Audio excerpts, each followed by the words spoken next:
One thing I would say about the conflation between anti-Semitism and anti-Zionism is that it's pretty rich that you have the ADL and AIPAC trafficking in that idea and conflating those two things, because that's an anti-Semitic trope. I mean, anti-Semites are the ones who like to call Jews Zionists. They use the word Zionist as a shorthand for Jews.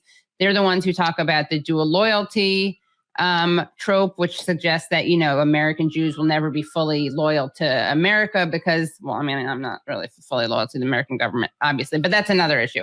But the idea being that you're not a real patriot, or that you're going to be concerned with the interests of Israel if you're a Jew. So it's really dangerous that in this age of actual anti-Semitism and kind of increased white right-wing, alt-right, neo-Nazi, white supremacist violence, that you have the ADL and the AIPAC both perpetuating an anti-Semitic stereotype, but also kind of both sidesing anti-Semitism and saying, well, on the right, you have people who shoot up synagogues, but on the left, you have people who support BDS. And it's just disgusting and cynical. And they don't really care about the safety of Jews. They care about Israel. Oh, and yeah, I think that's really a really good point, because if you think about when instances of anti-Semitism, sometimes in the West, according to the ADL, by the way, go up, it's oftentimes when Israel's carrying out some sort of operation. And then people are reacting to that because you have a country equating itself with the Jewish people. I mean, I'll tell you, as somebody who's from families from Lebanon, you know, actually, let me tell this story first. You know, a few years ago, the ADL did a survey in the West Bank.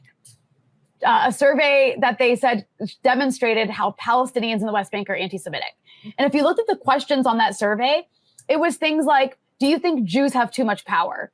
Now, if you were to ask somebody in America that and they answered, yes, I do, then yes, that would be like an anti-Semitic trope. Right. But if you're going to ask people who are literally living under occupation by an army that calls themselves the army of the Jewish state and literally has the Star of David like on its tanks and on its uniforms, then, I mean, that's just insane. That's just cruel to then point the finger at these people and say they're bigoted because they think Jews in an apartheid country that literally privileges Jewish people and like gives you fewer rights if you're not Jewish, that's anti-Semitic. That's insane.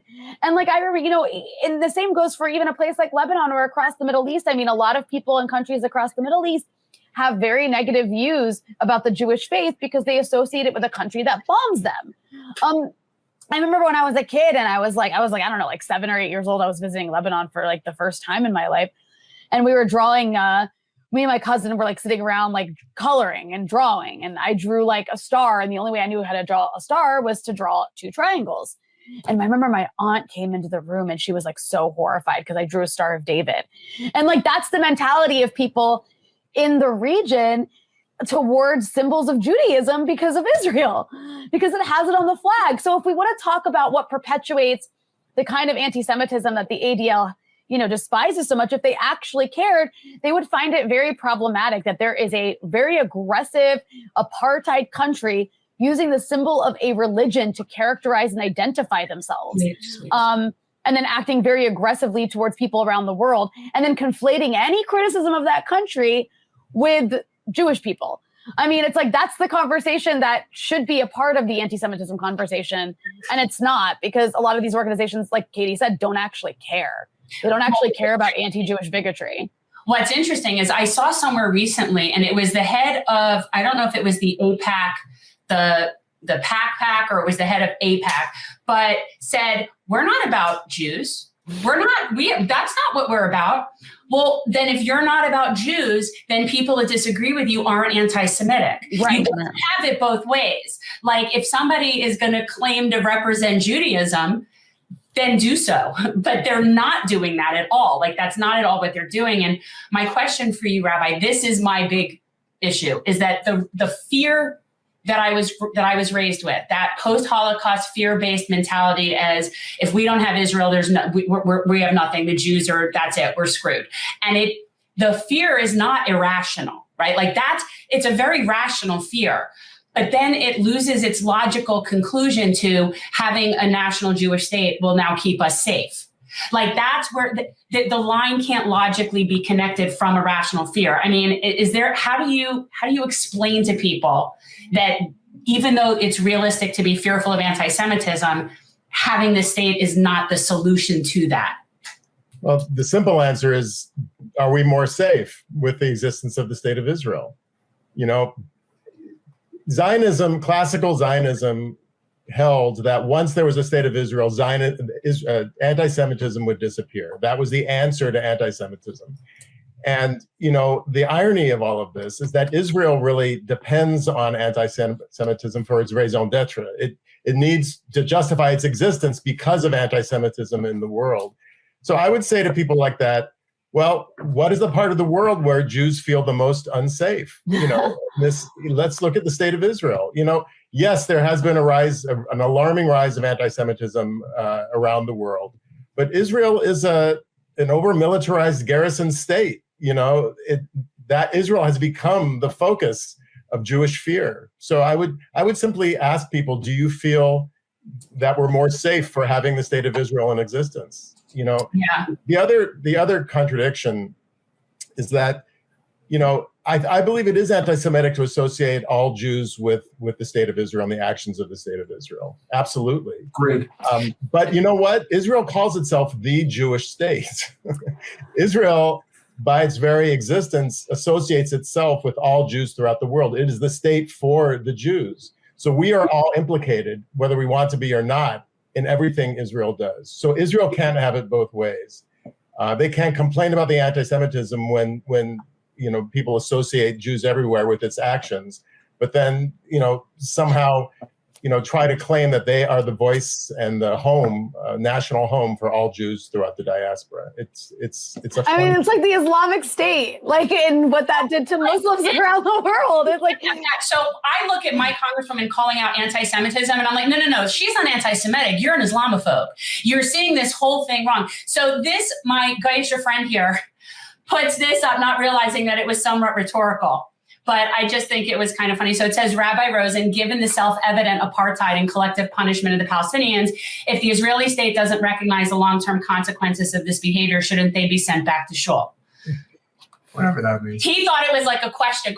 I'm like, no, that's rhetorical. Yes, I think it's a statement more than a question. Yeah. I would depend on what shul we're talking about, right? I mean, yours in particular, but I mean, one of the things that really spoke to me a lot in this, seriously, my mom is now like reading this to my father. This is very important, is how much you focus on what really being Jewish is. And that to me, it really gave me this sense of, look, Judaism has existed long before Zionism and it's going to exist long after it. Like that was sort of this almost thought that I had, like really disconnecting them.